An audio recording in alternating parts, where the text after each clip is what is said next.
സംസ്ഥാനത്തെ പൊതുനിരത്തുകളിൽ സർക്കാർ ഉടമസ്ഥതയിലുള്ള വാഹനങ്ങളെ തിരിച്ചറിയാൻ ഇനി പ്രത്യേക രജിസ്ട്രേഷൻ സീരീസ് നിലവിൽ വരുന്നു.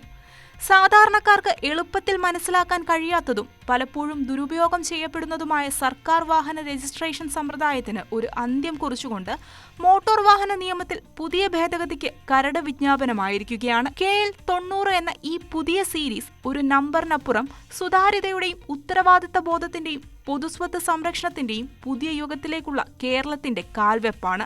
സംസ്ഥാനത്തെ വിവിധ സർക്കാർ സ്ഥാപനങ്ങളുടെ വാഹനങ്ങളെ എളുപ്പത്തിൽ തിരിച്ചറിയുന്നതിനായി കേരള മോട്ടോർ വാഹന വകുപ്പ് പ്രത്യേക രജിസ്ട്രേഷൻ സീരീസുകൾ ഏർപ്പെടുത്തിക്കൊണ്ടുള്ള കരട് വിജ്ഞാപനം പുറത്തിറക്കി.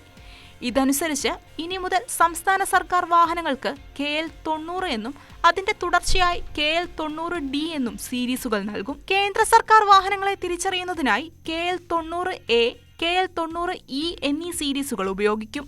തദ്ദേശ സ്വയംഭരണ സ്ഥാപനങ്ങളുടെ വാഹനങ്ങൾക്കു വേണ്ടി KL90B, KL90F എന്നീ രജിസ്ട്രേഷൻ കോഡുകൾ നിശ്ചയിച്ചിട്ടുണ്ട്. കൂടാതെ അർദ്ധ സർക്കാർ സ്ഥാപനങ്ങൾ, ബോർഡുകൾ, വിവിധ കോർപ്പറേഷനുകൾ, സർവകലാശാലകൾ എന്നിവയുടെ വാഹനങ്ങൾക്ക് KL90C എന്ന സീരീസാണ് അനുവദിച്ചിരിക്കുന്നത്. ഈ സീരീസിലെ നമ്പറുകൾ അവസാനിക്കുമ്പോൾ അടുത്തതായി KL90G സീരീസ് നൽകും. എന്നാൽ കേരള സ്റ്റേറ്റ് റോഡ് ട്രാൻസ്പോർട്ട് കോർപ്പറേഷന്റെ വാഹനങ്ങൾക്ക് നിലവിലുള്ള KL15 എന്ന സീരീസ് തന്നെ തുടരാനാണ് തീരുമാനിച്ചിരിക്കുന്നത്.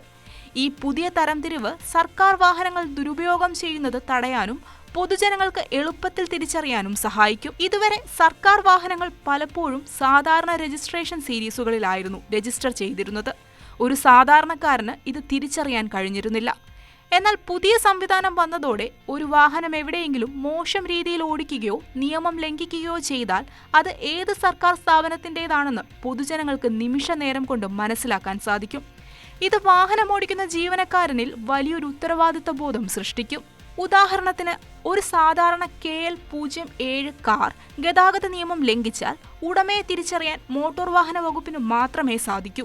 എന്നാൽ ഒരു KL90 കാർ നിയമം തെറ്റിച്ചാൽ അതൊരു സംസ്ഥാന സർക്കാർ വാഹനമാണെന്നും അത് ഏത് ഡിപ്പാർട്ട്മെന്റിന് കീഴിലാണെന്നും വേഗത്തിൽ അന്വേഷിക്കാനോ വിവരം പൊതുവായി റിപ്പോർട്ട് ചെയ്യാനോ സാധിക്കും.